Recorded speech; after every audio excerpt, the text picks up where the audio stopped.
75 वर्ष पहले अमेरिका ने जापान के हिरोशिमा और नागासाकी शहरों पर एटम बॉम्ब गिराए थे। ये सब जानते हैं, आपने भी पढ़ा होगा, तस्वीरें भी देखी होंगी। इन दोनों हमलों में करीब 2.5 लाख लोगों की मौत हो गई थी।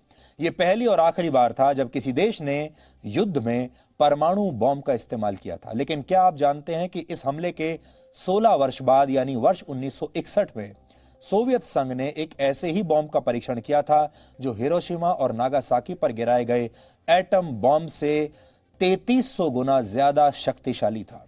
अगर जापान पर यह बॉम्ब गिरा दिया गया होता तो उसकी उस समय की पूरी आबादी को 3 बार मारा जा सकता था। तब जापान की आबादी 7.5 करोड़ थी। अब रशिया ने 60 वर्ष पहले हुए उसी परमाणु परीक्षण का वीडियो पहली बार जारी किया है। यह एक हाइड्रोजन बॉम्ब था। इस समय आप उसी वीडियो को देख रहे हैं। दुनिया में पहली बार आपके टीवी स्क्रीन पर हाइड्रोजन बॉम्ब के उसी धमाके की तस्वीर आप देख पा रहे हैं। इसे पृथ्वी पर हुआ अब तक का सबसे बड़ा न्यूक्लियर ब्लास्ट माना जाता है, जो इस समय आपकी स्क्रीन पर है। ध्यान से देख लीजिए। превращение купола в грибообразное облако. В своем конечном развитии оно достигло высоты 60-65 километров. Его диаметр равнялся, облако начало утрачивать грибообразную форму. В этот период диаметр его основания был равен 70 километрам, а диаметр ножки 26-28 километрам. रशिया ने परमाणु परीक्षण 30 अक्टूबर 1961 को आर्कटिक महासागर के एक द्वीप पर किया था।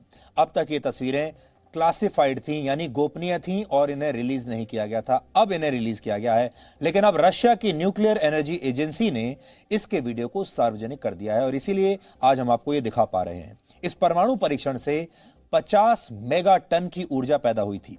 आज से पहले इस परीक्षण के जो वीडियो सामने आए थे वो बहुत साफ यानी स्पष्ट नहीं थे, लेकिन अब रशिया ने उस जमाने में इस परमाणु परीक्षण पर बनाई गई 40 मिनट की पूरी डॉक्यूमेंट्री फिल्म रिलीज कर दी है। रशिया में इसे जार बॉम्ब कहा जाता है। रशिया की भाषा में जार का मतलब होता है राजा। अगर अंग्रेजी में हम कहेंगे तो शायद इसका नाम कुछ ऐसा होगा जैसे किंग बॉम्ब, यानी शायद सारे बॉम्ब्स का राजा। इस बॉम्ब को एक हवाई जहाज से पैराशूट की मदद से गिराया गया था। यह जमीन से 13,000 फीट की ऊंचाई पर फटा था। इसकी टाइमिंग इस तरह से रखी गई थी कि धमाका होने से पहले इसे गिराने वाला हवाई जहाज कम से कम 45 किलोमीटर दूर निकल चुका हो, नहीं तो वो भी नष्ट हो जाएगा।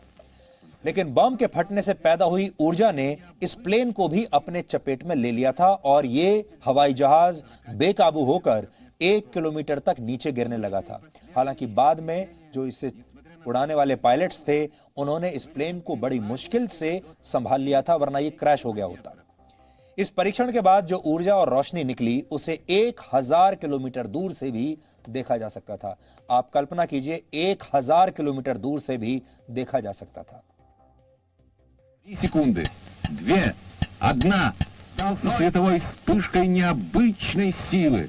В этот момент самолет-носитель находился в 45 километрах от места сброса.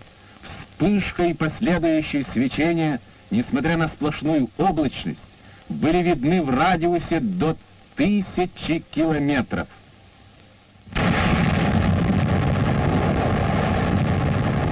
Полевой столб, поднимающийся с земли, быстро увеличился в объеме. Через несколько секунд после взрыва диаметр полевого столба составлял около... इस ब्लास्ट के तुरंत बाद धूल का जो गुबार उठा था उसकी चौड़ाई 10 किलोमीटर थी। जो आग और गर्मी निकली उसका ऊपरी हिस्सा कुछ सेकंड में ही 20 किलोमीटर के दायरे में फैल गया था। इसे न्यूक्लियर मशरूम कहा जाता है क्योंकि यह किसी मशरूम के आकार की तरह दिखता है। Испытание особо мощного водородного заряда, имеющего ряд новых конструктивных особенностей, подтвердило, что Советский Союз имеет в своем распоряжении термоядерное оружие мощностью 50, 100 и... Испытание особо мощного водородного заряда, имеющего ряд новых конструктивных особенности подтвердила. इस धमाके के 40 सेकंड्स के बाद इस बॉम्ब से निकली आग आसमान में 30 किलोमीटर ऊपर तक चली गई थी और ये देखते ही देखते 90 किलोमीटर के दायरे में फैल गई। कुछ और सेकंड के बाद आग की लपटें 30 किलोमीटर से बढ़कर 60 से 65 किलोमीटर तक पहुंच गई थी। अब ये देखिए। В своем конечном развитии оно достигло высоты 60-65 километров. Его диаметр равнялся 90 километрам. В дальнейшем облако начало утрачивать грибообразную форму.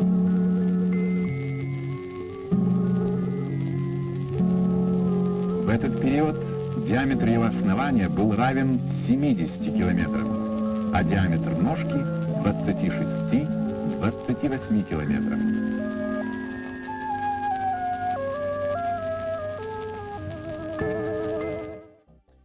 इस धमाके का असर 1000 किलोमीटर दूर तक महसूस किया गया था और यह हाइड्रोजन बॉम्ब आकार में 26 फीट लंबा था। इसका वजन 24,000 किलोग्राम से ज्यादा था। 24,000 किलोग्राम। उस समय के रशियन वैज्ञानिकों का मानना था कि इसका असली युद्ध में इस्तेमाल करना आसान नहीं होगा। इस समय दुनिया के 6 देशों के पास हाइड्रोजन बॉम्ब मौजूद हैं और ये देश हैं Russia, America, Britain, France, Bharat और नॉर्थ कोरिया। अब आपको यह समझना चाहिए कि एक हाइड्रोजन बॉम्ब और एक एटम बॉम्ब में फर्क क्या होता है। ये दोनों ही परमाणु हथियार हैं। दोनों में ही यूरेनियम या प्लूटोनियम का इस्तेमाल होता है। एटम बॉम्ब की टेक्नोलॉजी को फिजन कहा जाता है, यानी जब किसी एटम बॉम्ब में विस्फोट होता है तो अणु यानी एटम 2 हिस्सों में टूटने लगते हैं और इससे बड़ी मात्रा में ऊर्जा निकलती है। जबकि हाइड्रोजन बॉम्ब की टेक्नोलॉजी को फ्यूजन कहते हैं। इसमें अणु टूटते नहीं बल्कि 2 अणुओं के टकराने से एक तीसरा अणु यानी एटम पैदा होता है। इसमें भारी मात्रा में ऊर्जा पैदा होती है जो आग की शक्ल में बहुत बड़ी तबाही लेकर आती है।